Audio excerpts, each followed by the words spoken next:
Tired of screwing up, tired of going down, tired of myself, tired of this town.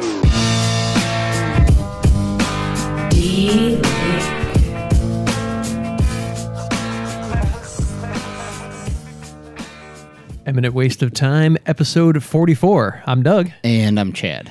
And I've been really anxious to record this episode. Really?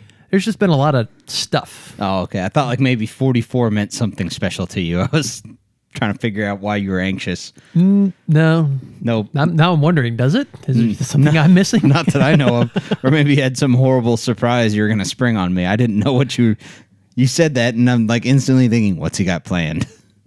Nothing? We'll find out. Okay. We'll find out together. All of it. Great. No, there's just been a lot of developments, and we're getting closer to Heartland Challenge, and we actually have rides this weekend as well. Yeah. Just life is just packed with stuff to do right now. All of it fun stuff. And awesome. Just so busy. Not even funny. So busy. Yeah, it definitely feels like everything's been in a huge acceleration phase. I haven't mowed my yard for 2 weeks, and it's starting to look pretty rough. And it's like not raining tonight, so after we get done, you have a 6'5" behemoth of a son. He can mow. He could. Why doesn't he? He's never home either. Oh, that's true. He's in soccer and orchestra and marching band and whatever else. Especially now that he's on his own. Yeah, he's driving. Dude, I thought that'd be scary. It's the greatest thing ever. I gotta admit, I can't wait till Deacon's ready to go. I mean, there is the healthy parental fear, but... Oh, no. I was more concerned about like what it would actually cost me. I'm of the mindset now, cave the fenders in. I don't care. I don't have to drive you anywhere. Okay, just so I'm not completely shocked in about 9 months when Deacon gets his license. Yeah. What did it do to your insurance? I have no idea. I just called and said, put him on. It is what it is. Yeah, I mean, you don't have any choice. Yeah, you can shop it, but honestly, the rates for 16-year-old boys they suck. They are what they are. Yeah. So no, I just put him on. I don't want to see it. Don't tell me. I'll pay the bill when the bill comes, and that will be that, and I will go on. I remember roughly what it was back in 1996 when I got my license. Yeah. And it wasn't great then. Yeah, I'd imagine it's bad, but I don't have a choice. Although, interesting fact, since we always do trivia. Okay. Girls are actually far more likely to be in an accident, according to statistics. Oh, yes. But boys are far more likely to be in a violent, really costly accident. So it's the quarter flip. Do you want a bunch of small accidents and fender benders, or one really like catastrophic kaboom accident? Yes. And that's what the insurance companies have kind of come to. It costs them about the same either way. So my impression now is that having a female driver on your ticket is about the same. I could see that. Yeah. Your wife's driving is fantastic and flawless.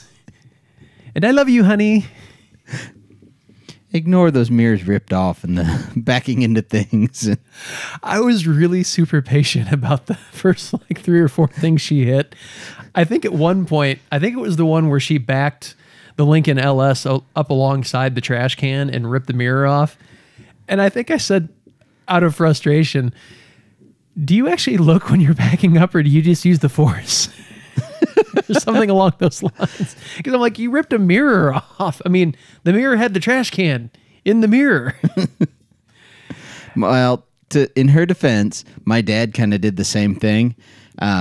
It's been about 1.5 years ago now, I guess. He was backing out of his garage, and my mom, I think, had parked.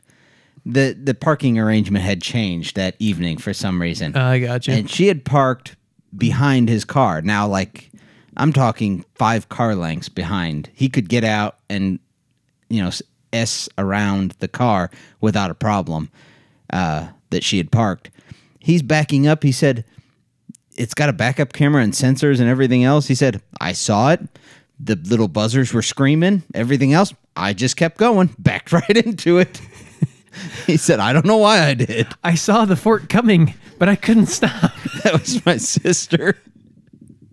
It instantly reminded, maybe that's a genetic trait. My sister, she stabbed herself in the eye with a fork when she was, I don't know, like 14 or 16 or something like that. I think we did a stupid stuff with Chad, but if you didn't hear that episode, that's where that came from. She literally said something like, I saw it coming and I just couldn't stop. I couldn't stop it. She just like poked herself in the eye. I don't understand that one, but okay. No, and a couple of the times my wife backed into something, it was legitimately like I had left a trailer in the driveway that normally wasn't there type of thing. Right.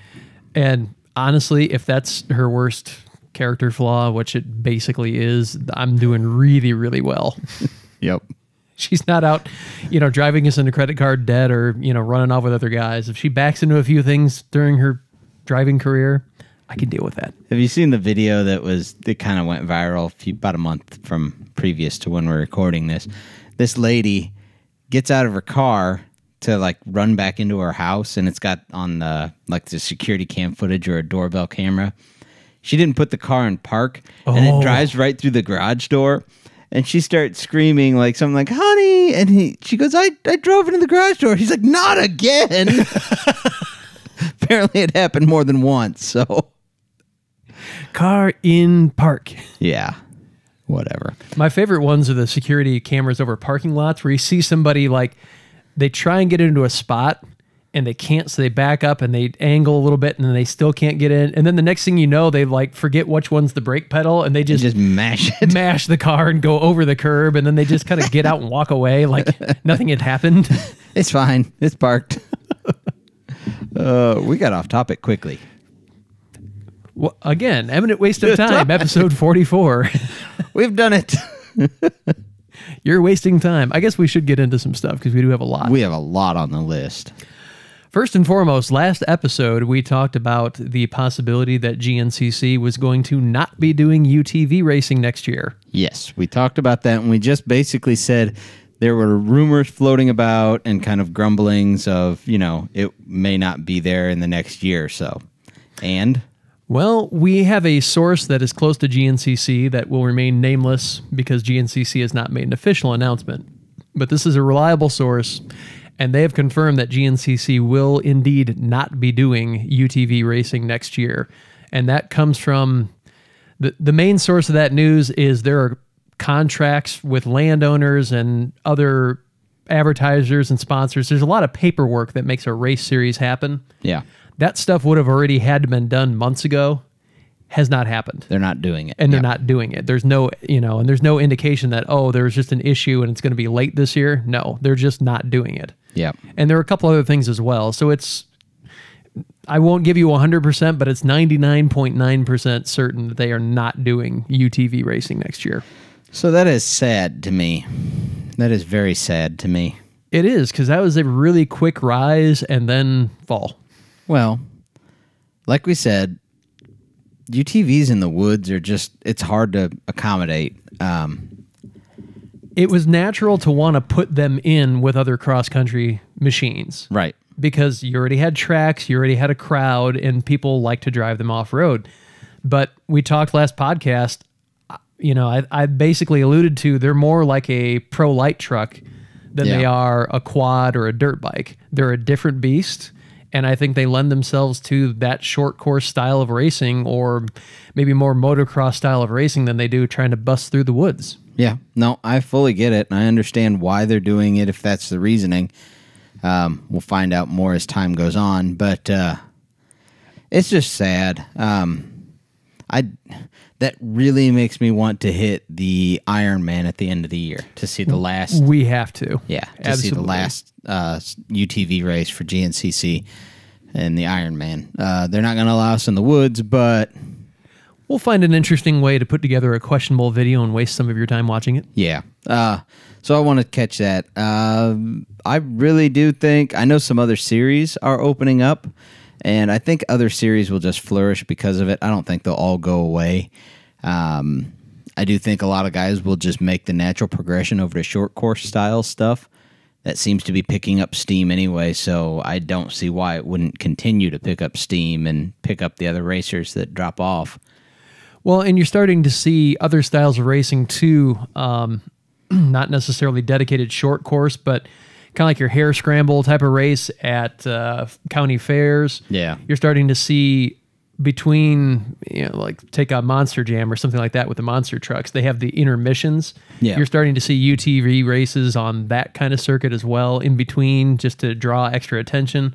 So there's other outlets that are opening up, and I don't know that it'll all become short course style. I think that what Midwest Side by Side has going on is really neat, because they are still in the woods, but it's wider tracks. It's manicured for side-by-sides, but there's still a lot more of the motocross out in the open element. It's kind of a mixture of both. Yep. I think it really could bode well for a regional series, and that may be part of the decision on GNCC's part too, is maybe people that have big machines and the cost of just getting them from point A to point B, you can't just chuck it in the back of your pickup truck like you can a dirt bike. Yeah. I mean, the pro dirt bike guys, they roll up in their pickup truck, they get the bike out, they race, they throw it back in the back, do a podium, grab a check, and leave. Yeah, they're out. And that's it. Unless you're a factory backed with the big, toy hauler, race rigs. But then you've got like a support staff. Yeah. You've got a crew. I mean, if you're just Johnny B. Good out there racing your side-by-side, it's expensive and time-consuming to get them prepped and get them just to a race. Yeah, it is. People underestimate the price. It's a real price. And so it might be more regional stuff works better, where you don't have to go, crap, I'm in Florida this week, and then 3 weeks from now I need to be in upstate New York. Yeah, which is common for GNCC stuff. So it's sad. We'll see what happens. I'm not saying it's the end of the sport. Just it's going to be changes. Changes aren't bad either all the time. UTVs made a huge impact on the off-road landscape in a very short amount of time, and I think it's just the natural progression of figuring out, what do we do with these? People want to race them. How do we do that? Well, they got to find their home. Yeah. It'll take time. So, and not many people are racing a Rhino or anything else. And when bigger, faster things came out, those got pushed to the wayside. I think UTVs in general have settled in, or will start to settle in here, like get their top performance. I mean, things will still come out with more horsepower, but a lot of guys are, factory, they're coming out with like 170 horse, either just plus or just minus that. And guys are putting them to about 200, 250 horse pretty easily. I don't think the factory, they might get up and touch at 200 horsepower, but they're kind of going to settle in like street bikes have and dirt bikes did, where they aren't really pushing to get a bunch more horsepower than the next guy at this point. So I think that they're in that settling in phase. They may bump a little more, but that'll be about what they'll do. And then it'll be easier to come up with, okay, where do we run these? Where do we race these? How big does the track need to be? How wide does the track need to be? Stuff like that. Yeah, I completely agree. They had that big, huge kind of meteoric rise because they went so rapidly from just a 20-mile-an-hour farm vehicle to something like the Rhino that could, touch in the 40s to low 50s, to machines that are now capable of kissing triple digits if you throw all caution to the wind. Yeah. And it happened really quickly. And yeah, I think that's going to plateau a little bit, because really, you were talking even in your buggy, you put the Stage 3 tune, you got 200 horsepower in there. The gap between the stock 168 and 200 is almost unusable power. It's fun. Yeah. But it's not, you don't really need it. No, not at all. And so, yeah, now you're going to get more into kind of like sport bikes. When they came on the scene, there was that big push in basically the mid to late 80s where you started seeing basically crotch rockets kind of take over from the standards. And they were pushing the horsepower and the performance envelope really rapidly. And now it's more fine-tuned. Like the next model that comes out 3 years later, the suspension geometry is a little bit different, and it rides better, and it handles a little better, and they've tweaked this and they've made that a little better, but it's not like it's another 40 horsepower on top of what was there before. Right. So you'll start, I think, seeing that finessing of really getting every last ounce out of the platform that they can. Yep. So that's that news. Like I said, it's kind of, disheartening, but we'll see what happens. I think new things will spring up, and we're already getting some rumblings. Again, I can't confirm anything at this point, but there may be some interesting things happening on the kind of race scene here in Indiana, Illinois area. Yeah. because of this. So we'll keep you posted as we are able to do so, but could be good for the regional series. And honestly, might see more people racing them if they feel like, I'm not going to take a $20,000 machine that I put another $20,000 into and I'm going to blow it up on a tree. Yeah. You know, you might see more people willing to come out and say, hey, it's wide open. I know how to jump it. Let's go. Yeah, because a lot of the guys in the normal cross-country series, I would even wager GNCC saw the same thing, but I wasn't deeply involved with their series to know. You get about halfway in a season or about 3 to 4 races in a season, you very quickly lose the people that are not prepared for it. Yeah. Because the cost to do it, the time just to keep the machine up and maintenance and everything else, they woefully underestimated it, and now they're like, I can't keep up with it. Yeah. And they just drop. Or it'll start to fizzle out. You know, they start dropping by the 3rd race, and by the 6th and 7th race, it's down. And then the last couple races of the season, it's just the guys that are basically the vets that know what they're in for at the beginning of the season. Or the people like you that don't know when to quit. Yeah, pretty much. Another update we want to give you from the previous podcast. We talked about Barry Miller having some issues out there on the track with his tire spines and really not being able to hook up the way he wanted to. Turned out to be a couple of things. True. So the first thing we talked about was his tire pressure he was running was real high. Well, that was because the tire spine installers have to, I don't know if it's by law or whatever it is. I don't know if it's a law, but I think it's probably a hearty suggestion from their lawyers. Yes. That they have to put the tire pressure at the recommended tire pressure on the sidewall, which was 20 PSI in this case, which is way too stiff for any kind of off-road really racing or riding. I run my Razor, I run at like 12. Yeah. And it kind of, everybody asks, what's a good tire pressure to run? Well, that way depends on too many things for me to give you a good answer on it without a lot more talking. You know, how stiff is your sidewall? How tall is your tire? Yeah. What kind of riding are you doing? What kind of terrain are you on? There's all these things. But anyway. Lower it till you hook up, and if it's too squishy, put a little more back in. Yeah. So anyway, that's why Barry was at the tire pressure he was. He has since found out, and that will be adjusted, I'm sure. And the other thing that he found out was he had a broken sway bar end link. So that thing was wallering all over. That's probably the bigger part of the issue. I mean, having the extra tire pressure wasn't helping him, but missing a sway bar, that's problematic. That'll hurt you. Yeah. So I still don't feel bad about where we finished. It was good. It was fun. You know, things happen. It's racing.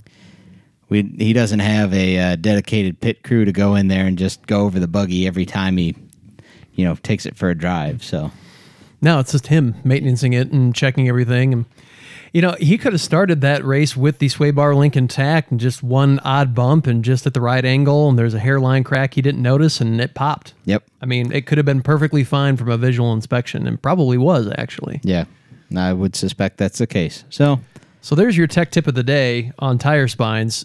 Tire spine's not going to tell you can run or should run lower pressure, but you need to. You need to go out and spend some time with your machine and figure out where it hooks up and where it's stiff enough and where everything works for you.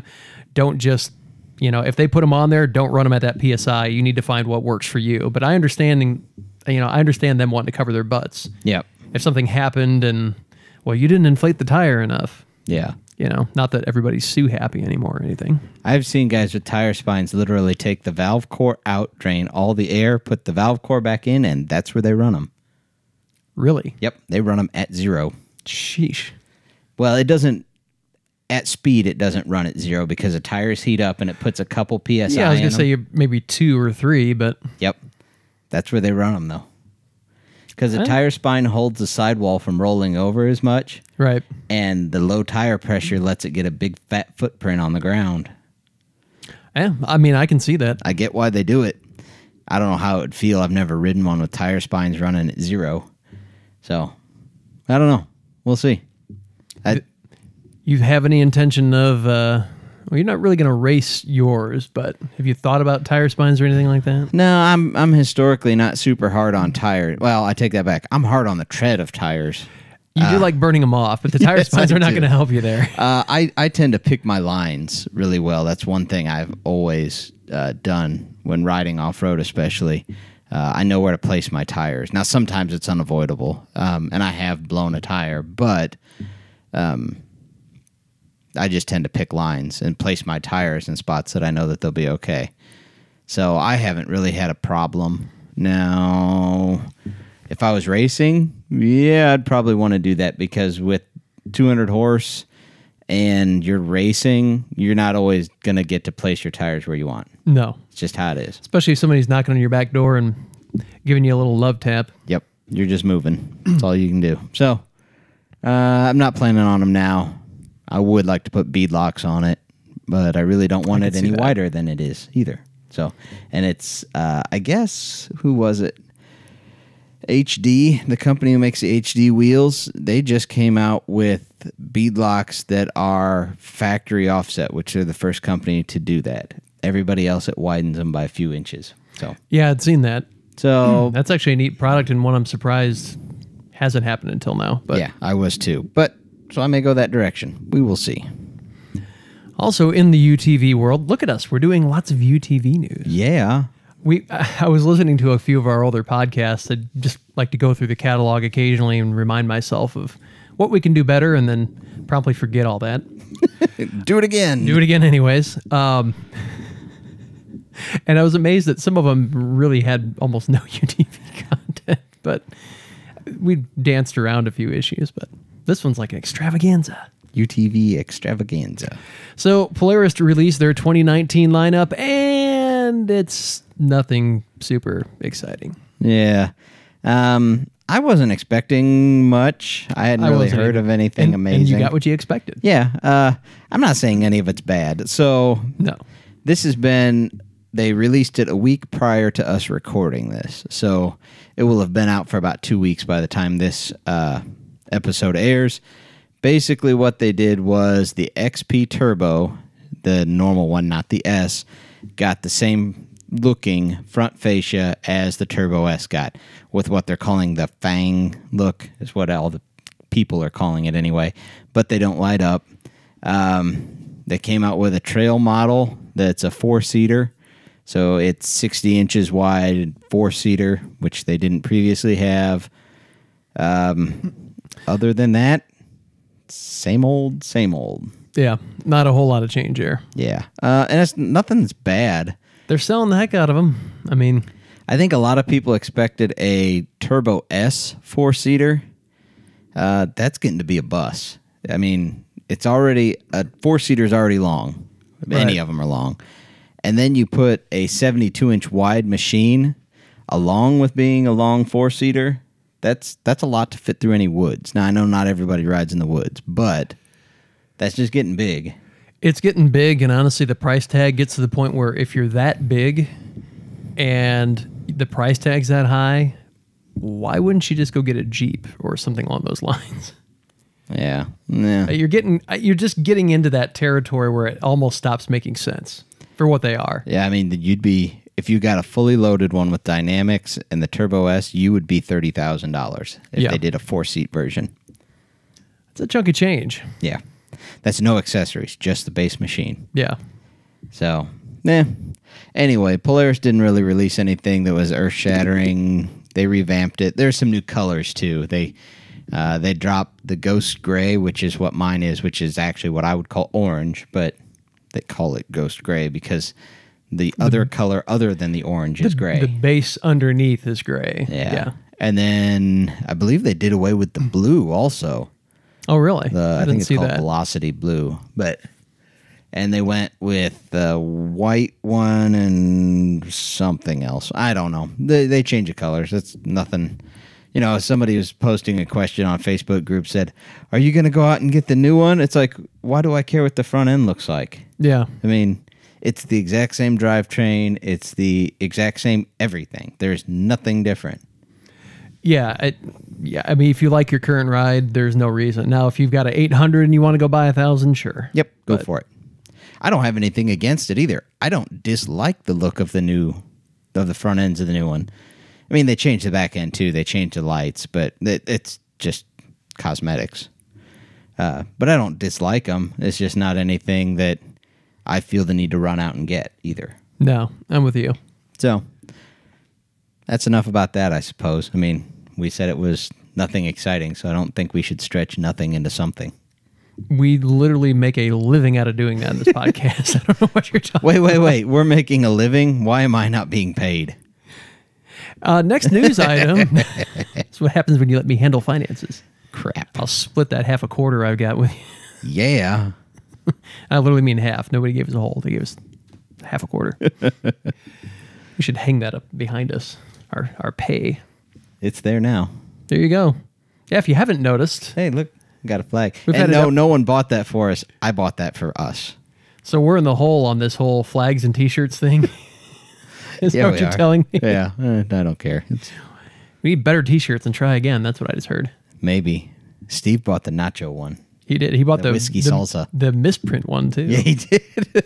His is literally a one-off. Yeah, he wears it quite regularly. He I does. see him wearing it all the time. Questionable fashion from questionable people. Yep.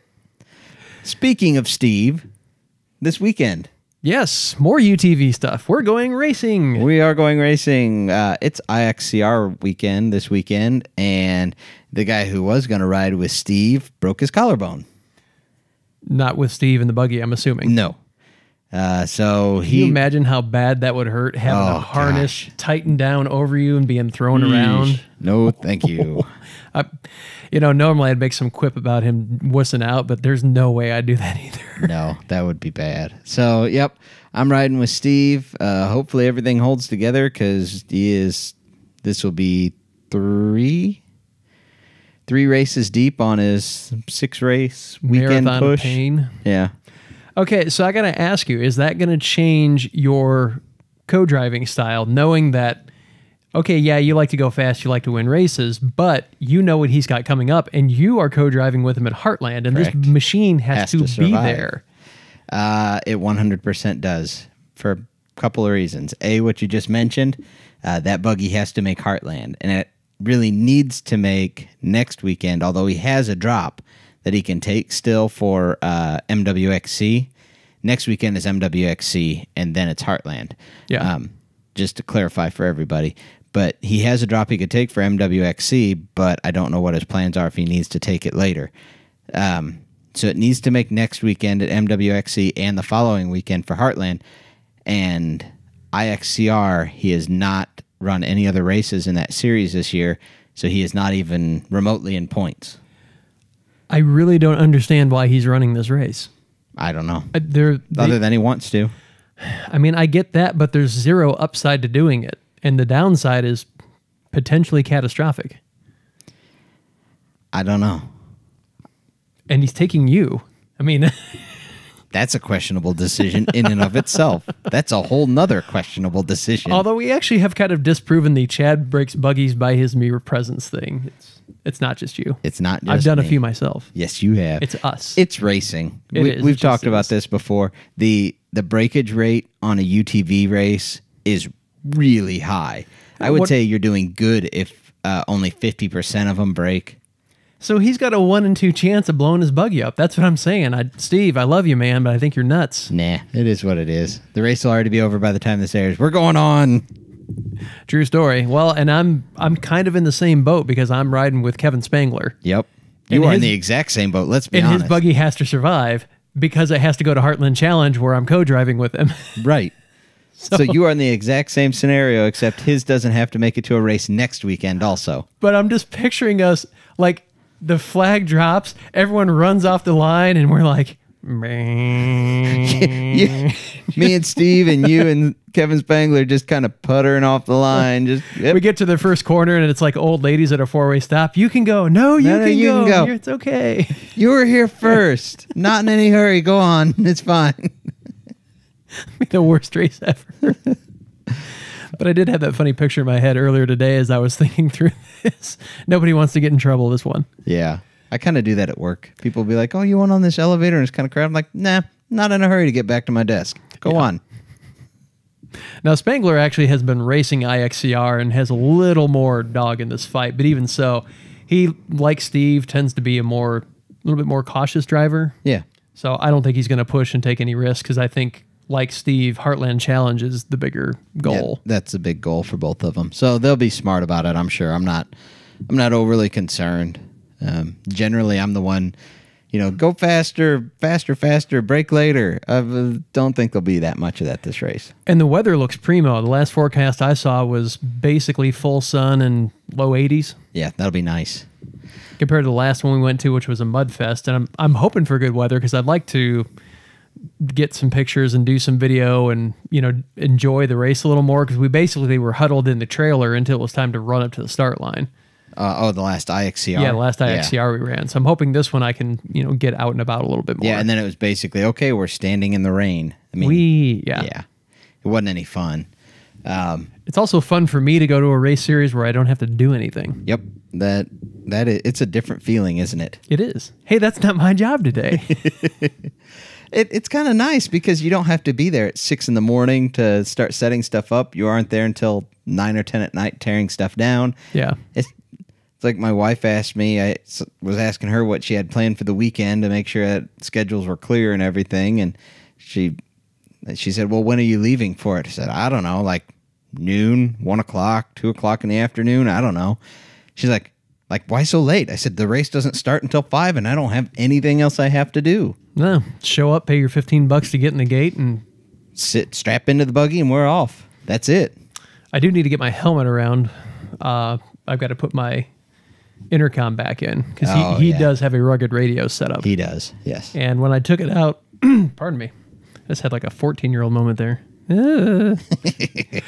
But when I took it out, some of the Velcro came unglued and yada yada. But I just need to Re-Velcro. Squish it all back together. It'll be fine. Yep, mine's still in there.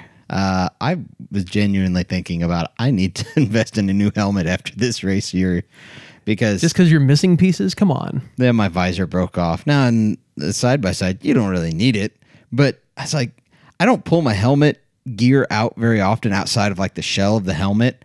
I just basically like flip it over, power wash the inside out, let it dry. We're good. Yeah. I mean, and this one's been a few seasons. Now, it's never been involved in a crash, so it's not like, oh, it's junk.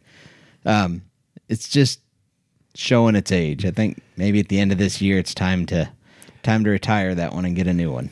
Yeah, mine's not quite as old as yours, but it's seen a pretty fair amount of use as well. It's a couple years old. It's got a lot of green paint from Mike Plank's cage on the roof where I kept hitting my head. And honestly, I'm going to go a size down this time. I found that it was fairly snug, but as it's worn in and the pad's worn in, I don't like the fact that I can shake my head and I feel it move slightly. I do not like that. Now you're going with my train of thought, aren't you? Squish the brains out. Yep. Don't like the drain bramage. Yeah.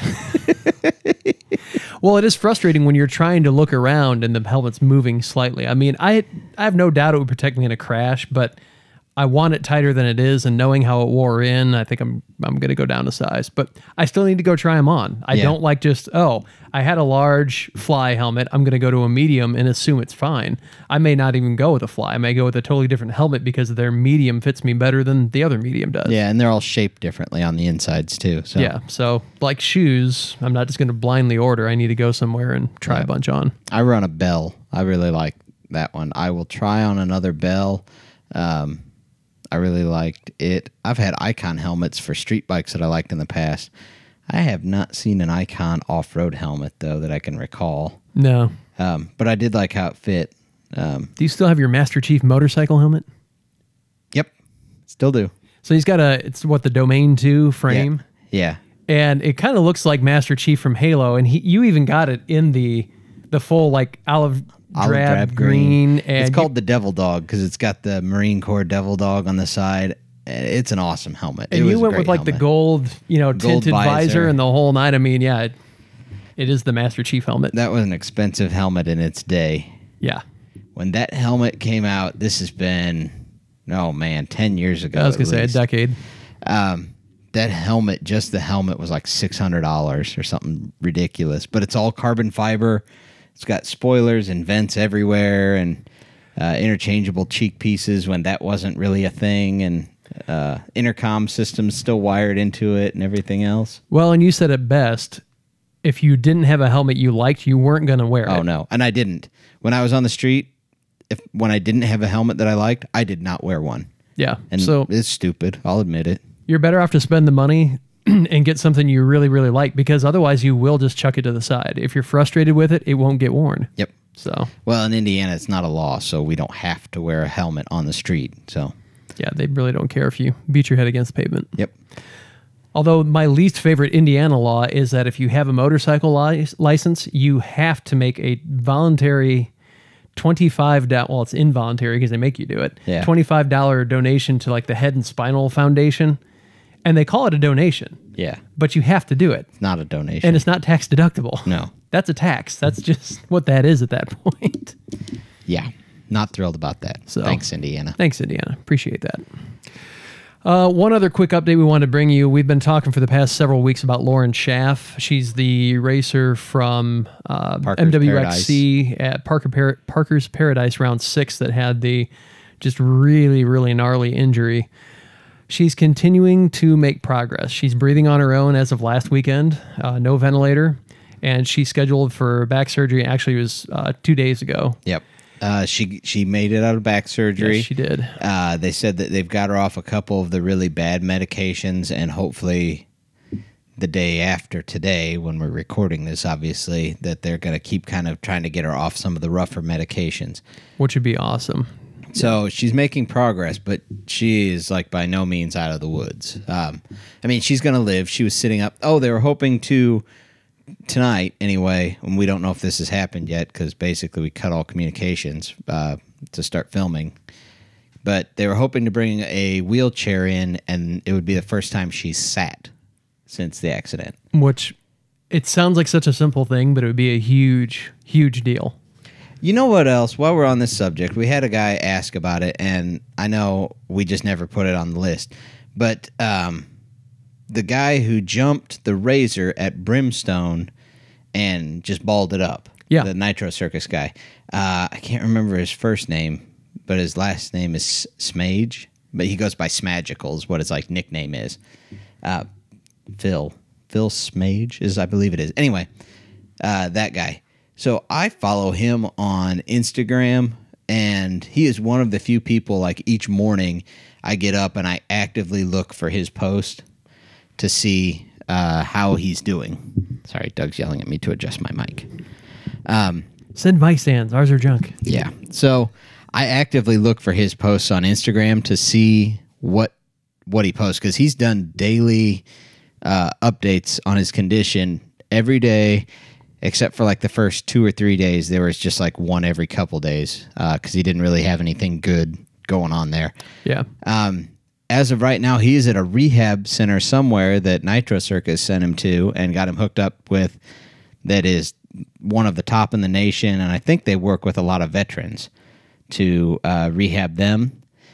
He's actually making great strides. So the long and short of it is he was told he was paralyzed from the chest down, and he only had use of one arm, and that was his left arm at the time, and it wasn't even good use. It was like he can do stuff. Yeah.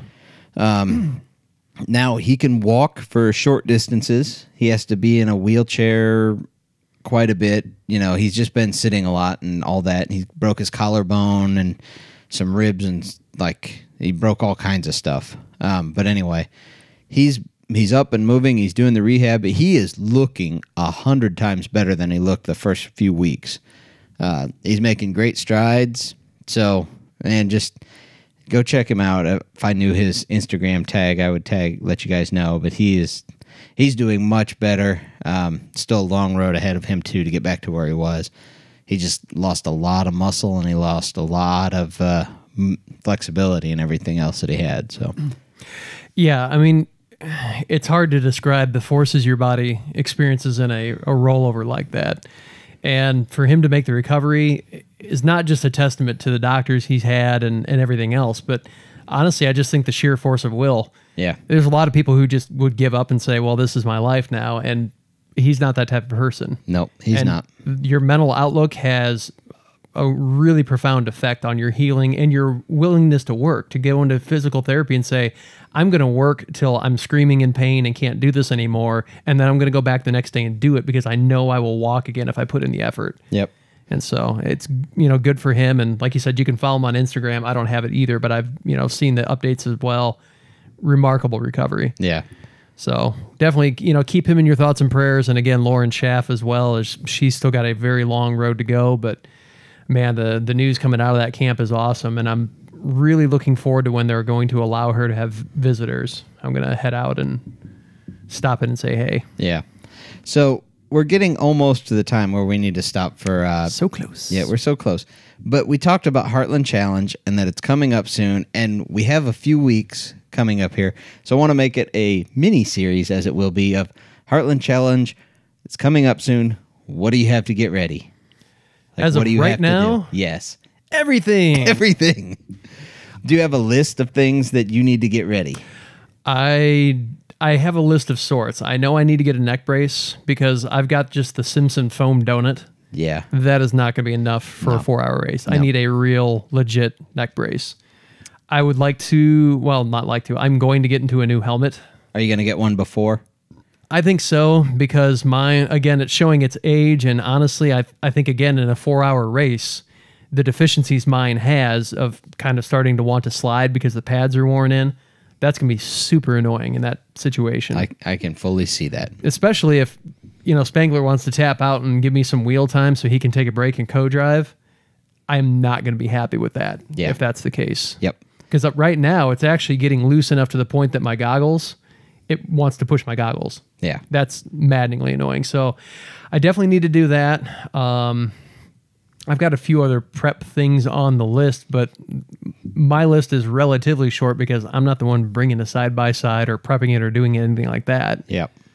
So I'll give you my quick rundown of list stuff. I always kind of keep a bag of tools and a couple like wrench sets and socket sets. I'm going to take all that. I actually just assembled a toolkit myself, and yes, that will be going. So a lot of us are actually pitting together. Several teams from Illinois and Indiana are all pitting together, and we're kind of making our own little pit area where you pull in under easy up canopies and everything else. So I'll bring my easy up, and other people are bringing easy ups and all that. Sorry, adjusting the mic again. So I got that to do. I got new goggles coming because I wanted wider field of view ones, like the 2-inch strip instead of the 1 and whatever it was. I may do that. I haven't decided. Yeah, I just, too many mud races I've been in. It's too limiting. So I was over that. I already got my neck brace. I'm good there. I told Steve I would work on the whole water situation because last year it got so hot it was undrinkable. So I have an idea for that. I have a plan for that. I just need to do the plan now. And I think it'll be fine. So I'm going to do that. And I got a couple other little things. I need to get with a few people, see what tools they're bringing, and if I need to bring mine or if they're bringing theirs or what the plan is for that. But we got things to get ready, and time is running out. You'll be here before you know it. Well, this weekend's IXCR, so basically the weekend shot. Next weekend is MWXC, so basically that really weekend shot. And then Thursday we go to Heartland. Yeah, 2 weeks from tomorrow, we're on the road. Yeah. So basically we have, 14 days to get everything around and done. It's going to be tight. It's doable. Oh, it's doable. It's just going to be tight. Always is. Yeah. It's the only way we know how to do things. Pretty much. So, yeah, the saga continues. I knew it wasn't going to take us much time. Neither of us have a ton to do, but more just getting things around, checking with everybody, making sure everything's squared away. Then we're done. Yeah, I was going to see if anybody wanted me to bring my generator. I know Plank or somebody said he was going to bring theirs, but I've actually got a quiet one. Yeah. And so that might be better, in the camp there without having a noisy one bang away. I don't know what everyone else has, but I figured I'd offer that up. I'm going to talk to a couple people, see if I need to bring my welder. It's a nice little Lincoln. I know Plank's bringing his. Yeah.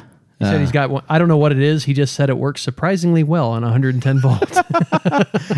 I'll talk to Mike Plank and see what it is, and if he wants me to bring mine, I can bring mine. More the merrier, because you know how it is. You bring one and something goes wrong, and now you don't have anything. Yeah. Yeah. So anyway, we'll just see what we need to bring. But neither one of us is going to bring a side-by-side, and we're going to end up bringing like a U-Haul truck full of stuff. I do that every MWXC race, don't I? You do. It's like Doug said the last one. He's like, you got a 4-seat truck. It's a 4-door truck. I mean, you can sit 6 in it, I think. And there's only room for me in here. I've got tools. I've got tools everywhere. I can usually carry another person with me in the front seat, but I always have enough tools that I could basically fix anything out there. And I have. Well, I was kind of debating, maybe we take the Expedition instead of your truck. I'd be okay with that because we could put the stuff in the back. Yeah, we can just pack that thing to the gills. Yeah, I'm good with that. So, well, anyway, I just wanted to. That's a quick check-in for everybody so that we could say, what do you have to get ready? Have you gotten anything done next week? Because we're going to check in. Now they can hold us accountable next week. Great. Yeah. Is what it is. Yeah, we're going to try and get some pictures and some video, and we might try and get a podcast interview stuck in there with some of the guys. Probably do what we did with like Brimstone is do some stuff out there and wrap it around another podcast, or if we have enough material, it might be another 2-parter. Yeah, we'll just see how that goes because we're both involved in it, so video and picture during the race will be slim to none. It's basically we're relying on others to get it for us because we can't. We've always depended on the kindness of strangers. Yes, and so far they have not let us down. Too bad. Fair enough. So, all right. I believe we're about at that time. It is about that time. Are you ready for your trivia, Douglas? Probably so. And I'll give you a sneak peek to next week. We're going to bring back our Guess the Sound game. Oh, really? I'm going to get that around for you. Okay. That way you can find some decent headphones this time. So I'll so make you won't sure blame my recordings. No, it was my headphones. It was not your recordings. It was completely my headphones because I didn't know I needed them until you basically walked in and said, and grab some headphones or earbuds because you're going to need them. So, yeah, it was just mine. The surprise was worth it. It's fine. I love the game. So, if you guys didn't catch that episode, it was 42 or 41? 41, 42, whatever it was. Doug had a game where I listened to engine noises and had to guess what they came from. So, it was really good. Okay, you ready for your trivia? Indeed. Question number 1. This is from Fuzzy. First 2 are from Fuzzy. Goody. A rocket uses a majority of its fuel to get to orbital speed. How fast do you need to move to stay in low Earth orbit? I don't know. 22,000 miles an hour? 8 kilometers per second. I don't know what that translates to in miles per hour. I'm not that smart. 22,000. Next question. Fuzzy will say yes or no to that, and I'm not going to do the math right now. I would say you're wrong, but I don't know. I'm sure I'm wrong. It's got to be fast, though, is what I figured. We're not counting you as right yet. What was it, 8 kilometers a second? 8 kilometers a second. Yeah, that's moving out pretty good. Yeah, I'm going to say you're wrong. Fair enough. Okay. Question number 2, also from Fuzzy. Okay. What was the name of the Ewok that Leia came in contact with on Endor? This is a Star Wars thing. It had a name? It had a name. I have no idea. I didn't know. Ewok. No, that's all the little fuzzy things. They all look the same. The teddy bear. They look like deranged teddy bears. They do. And got like the creepy, dark, like shark eyes, Hollow eyes, like a doll's eyes. Okay, what was his name? You got to take a guess. I don't know. We're not doing this I don't know thing. I can't even. George. His name was George. No, his name was Wicket. Okay. Wicket. That was his name. I believe you. I don't know if it's right or wrong. I'm going off of one of those things you just have to. I'm a Star Wars nerd, but not to the level of they never. I don't think they ever referred to him as that in the movies. I don't know if they did. You'd have to have the script or something. Wicket grunts. Exactly. Wicket stabs with a spear. All right, moving on. Question number 3: Who was the oldest signer of the Declaration of Independence? The oldest? Yes. The person who was the oldest.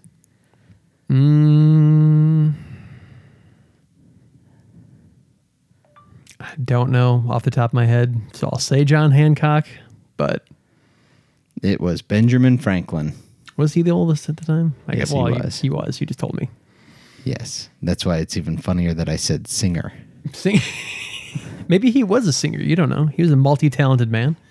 My dad was just calling. We're muting that. I'll call him back in a few minutes. Okay, question number 4. What literary work inspired Led Zeppelin's Battle of Evermore song? Probably The Lord of the Rings or The Hobbit or... The Lord of the Rings. You are correct. Ba-boom. You got one right. Congratulations. It's always so exciting when I get one right. Look at that. You're not... A little pat on the head, throw you a cookie. Yeah. Okay, question number 5. Here we are. Which of the continental United States was the last to be admitted to the Union? The last Hawaii. No, continental. Oh, continental. I'll give you another shot at it. I said continental. Oh, sorry. Yeah, I wasn't okay. paying attention to that bit. Well, Alaska's on the continent technically, but we don't call it part of the continental United States. So, that's true. It is not Alaska. I will also give you that. Trying to think through the history of all that. That's actually a really good question. I like it. Washington State? Nope. Arizona. Well, I could see that because Mexico owned it for quite a bit of time. Yep. Very true. And it's a big desert. It's not like back in the day anyone wanted to live there. Yep. I mean, it's an awesome place. I love Arizona, but think about it like from the 1700s mentality, 1800s. Indians and desert. What are you going to do out there? Yeah. You couldn't get water. Technology wasn't there for drilling and everything else. Yeah. Okay. Question number 6. How did the artist Sting earn his nickname? I was mowing the lawn, got into a ground bee's nest. Nope. By wearing a black and white sweater. It was a stripy black and white sweater. That's how he got his nickname? Yep. That is the worst story ever. I don't disagree. I would make one up to cover up that story and not let anybody ever know. Yeah, but this is my bee battling sweater. Sting, I'm sorry. That's kind of lame. Okay. This is question number 7. What is the name for an Argentinian cowboy? A cowboy from Argentina, you know?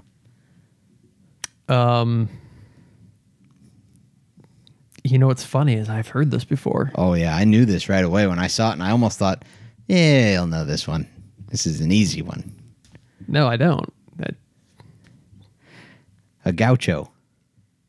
Okay, I would have gotten it wrong because that wasn't the name I was thinking of. Really? Oh, Yeah. I knew that one right away. I thought that was Mexican. I didn't think it was Argentinian. That's Argentinian. Well, there you go. There you go. You have learned. Yeah, but you recognize, as soon as you saw the trivia, you saw that and go, yes, I know that name. Would you have guessed it was an Argentinian? Yes. Really? Oh, yes. Yeah. Okay. I Why knew do that. you know that? I don't know. Why do I know some of the things that I do know? That one just seems really outside your sphere of stuff you would know for any particular reason. Very true, but it is something I know. Fair enough. So, question number 8. How many of the engines can a 747 pilot see from the cockpit window? Since you're a 747 pilot and all that, you should know this. How many can he see from the window? Yeah. I'll So go 0. Sitting in the cockpit, you're saying you can see 0 engines. 0. You are correct. That was just like the mental math of how far ahead it is from the wings and everything else, and you can't really see crap out of the cockpit. No, you can't. Forward you can, but No. Okay. Question number 9. Chemically, what kind of acid is stomach acid? hydrochloric, I think. Yes, it is. It is hydrochloric acid.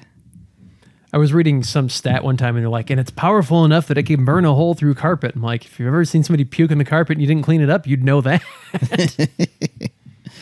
Okay. Question number 10. In the TV show The Simpsons, what is the name of the family's cat? Steve is screaming this right now. I know it because he's a Simpsons fan. I know the dog is Santa's little helper. Yes. Satan's little helper. No, it's Santa's little helper. I'm going to admit that I really don't watch The Simpsons. I've probably seen 10 episodes in my life, like complete episodes. I used to watch them all the time, and I knew this one right away, too. Lay it on me. Snowball. Isn't it a black cat? Yes, it is. Fair enough.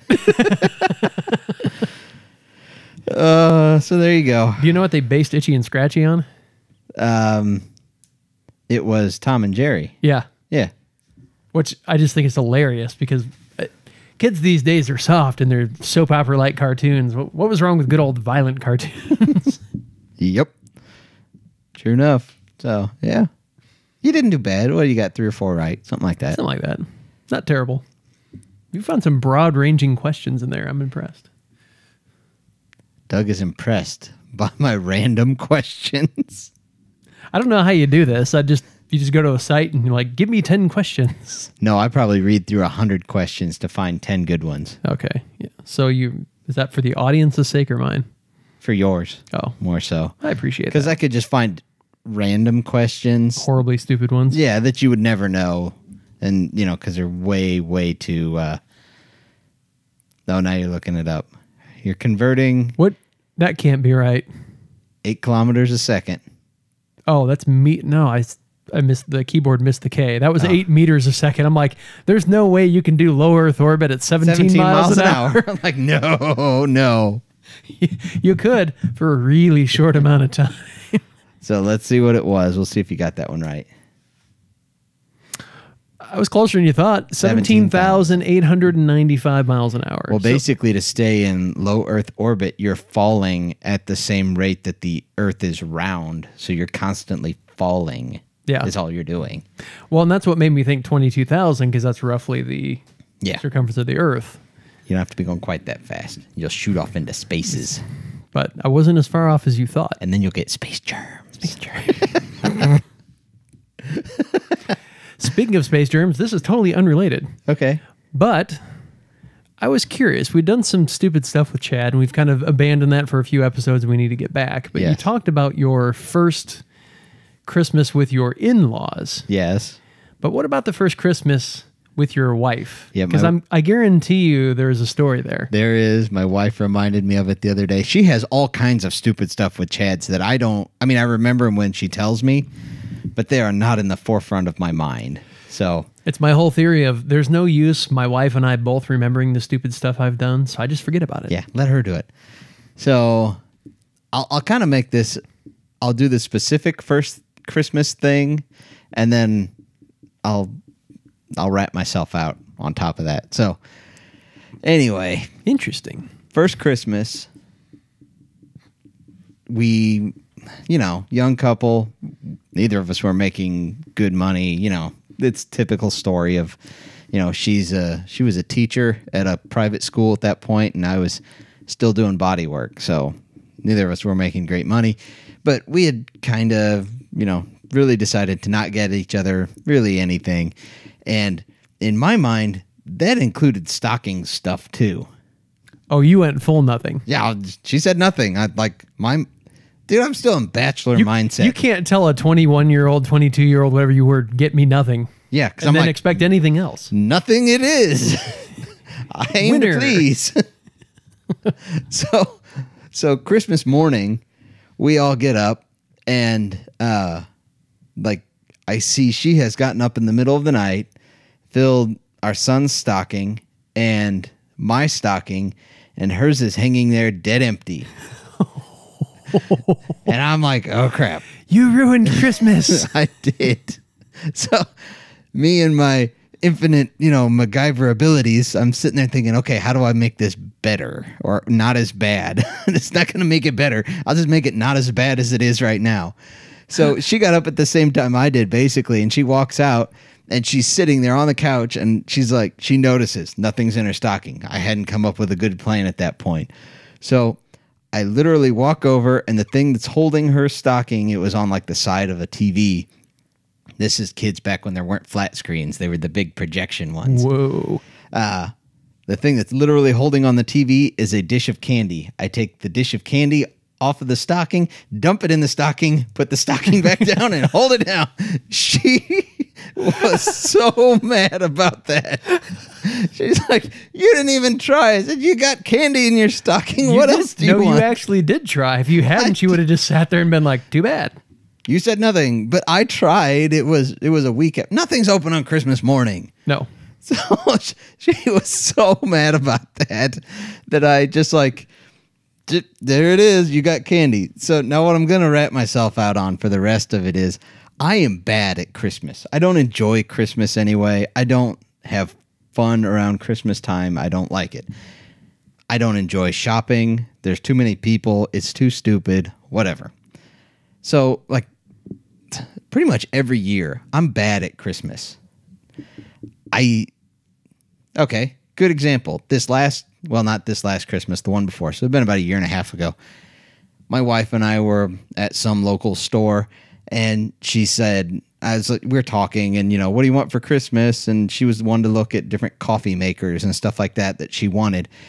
And she wanted me to get said coffee maker, I guess, and wrap it and put it under the tree. Well, we're there. She points out a coffee maker. I'm like, put it in the cart. We're out. This is done. Easy. This is great. She was not happy about that. Also, when I order stuff online and it comes, like, dude, Amazon wrapped it for me. Like, not in gift paper, but it's in that brown envelope. She can't see what it is. Here's your Christmas present. She's not happy about that either. So basically, it's not the thing, it's the effort to get the thing or wrap the thing. It's the thought that counts is really what this comes down to. Is that what you're telling me? And I thought enough to get her something. It's just not good enough. You never fail to disappoint. We were talking about this when she told me about this the other day. She said I should do it as one of the stupid things with Chad. And I said, I'm not worried about you ever going without. And she goes, no, I just go buy it for myself anyway. I'm like, yep. So not concerned about it. I am willing to bet, given the demographic of our audience, that you, sir, are in very good company. If I had to wager. I would bet most guys have done this at least once, but I would say most guys learn from the once and don't do it again every year. You want a stupid stuff with Doug? Sure, go for it. So I'm not real big on buying flowers. Yeah. And Jenny, to be honest, she appreciates them, but she's not it's not a huge thing for her either. At least I don't think so. Maybe I've been horrible for 17 years. But one Valentine's Day, I think it was Valentine's Day. Maybe it was her birthday. I don't know. It was a day. I decided to make the effort to buy flowers. Yeah. This was early on in our marriage, like probably 2 years in. So I buy her this bouquet that happens to have a fair amount of carnations in it. She allergic to those? She hates them. They are her least favorite flower. Like, she actively hates the way they look. And that's what I brought her home. Nice. And I think it was Valentine's Day because I think there was like a little teddy bear or something in there. And she tried to like put a happy face on, well, I like that though. That's cute. And at least you made the effort. But I could see the look of utter disappointment on her face. Like, you have no idea, do you? Nope, I don't. Nope, I'm good with it too. We've all been there. Yep. It comes back to the same story. If you guys get in trouble, use me as like, I could be as bad as that guy. I mean... Or in this case, us. Us, yeah. Plural. I do it every year, though. It's consistent. Well, we may not be good with our sponsors or spouses. But we do want to be good with our sponsors. So there we go. That's where I was trying to go. Stupid tongue. Got in the way of saying nice things. That was going to be so freaking smooth, and I just drove it off a cliff. And we are not editing it. It is staying. This is what you get, folks. Oh, yep. Sponsors. Anyways, sponsors. Back to the sponsors, please. Want to say a huge thank you to Watch Communications, as always, for hosting this podcast and our website. If you need 10% off of web hosting, or you need web hosting without 10% off, whatever you want to do, go look up Watch Communications. You can find their link on our website, and the code Waste of Time, all lowercase, no spaces, will get you 10% off your first month. Also want to shout out to TGM Off-Road, UTV-Doors.com, UTV Engineering, Harrison Power Sports, CW Motorsports, and Spanx Fab. You can find us on the web at our website, eminentperformance.com, on Instagram at Eminent Racing, on Facebook /Eminent Racing, and you can find the podcast on iTunes, Google Play, iHeartRadio, and Stitcher, and you can find the video version where you get to see our ugly mugs on the YouTube channel. And if you could find it within your heart to be much nicer than we are and take a couple seconds, give a thumbs up, give a like, whatever the website wants. Throw a comment, a review, or whatever you got. Whatever you can do would be absolutely awesome because we want to keep growing this. And if you would be completely unashamed of your listening choices and wouldn't mind sharing this with people who don't know we exist, we'd really like that too. Which is probably about everyone except the people listening.